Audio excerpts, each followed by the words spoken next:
I'll start off with Adrian Diaz, Chief of Police.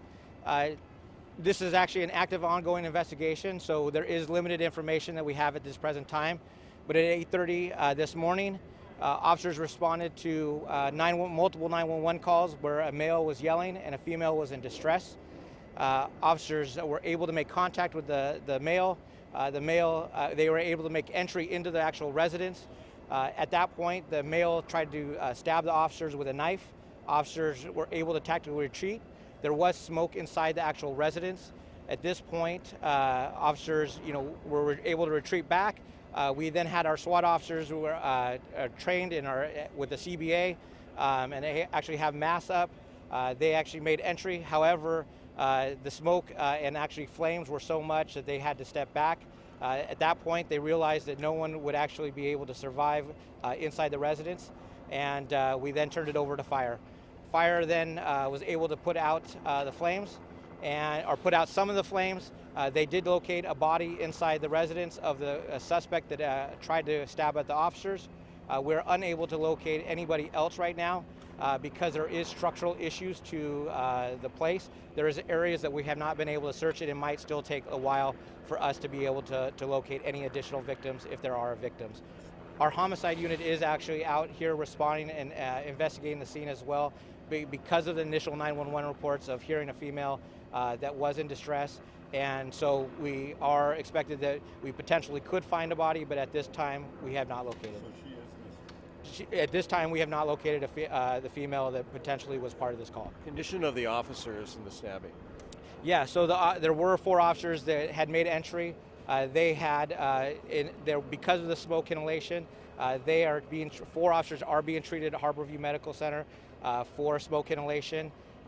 It is, I want to commend all those that responded to the scene. The fire department, our officers, our responding officers, they did a fantastic job trying to save lives, trying to figure out how to locate people inside the residence.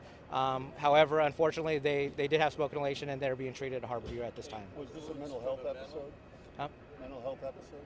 At this time, it's still part of the active and ongoing investigation. I mean, right now, what we had was a male yelling and a female in distress. So it's too early to tell what actually sparked this actual 911 call. Earlier today, somebody said that there were some gunshots that they heard from that home. Is that true? Yeah. So during the time where the officers had tactically retreated and our SWAT officers, prior to making the entry, there was a gunshot that people heard.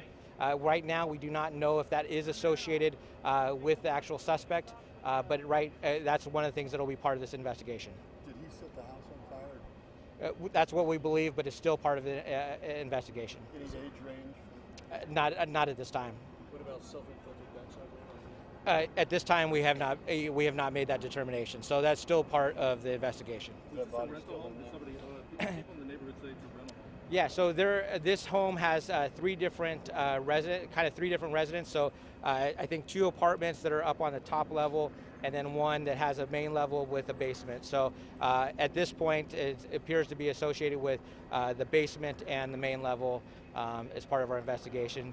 All other people that are inside, that have a residence inside this location, are accounted for. So that is a good thing right now. This person lived there? We believe that the suspect lived there, but at this time we have not been able to identify the suspect, and so we cannot make that determination at this time. Can you describe the response? I mean, what appeared to be dozens of police cars and maybe a couple dozen fires? Yeah, just because of the situation that from the 911 call, it appeared that we had an ongoing investigation of yelling and screaming, and then when officers actually were able to make entry, the officers were then confronted with somebody that was trying to stab them. A gunshot also was heard, so obviously this is going to spark a pretty substantial response. They also had the smoke, so obviously you got fire department that is making sure that they're able to do what they need to do when it comes to the fire. Now, was it the officers that heard the screaming and the yelling, or was that over a 911? Over 911.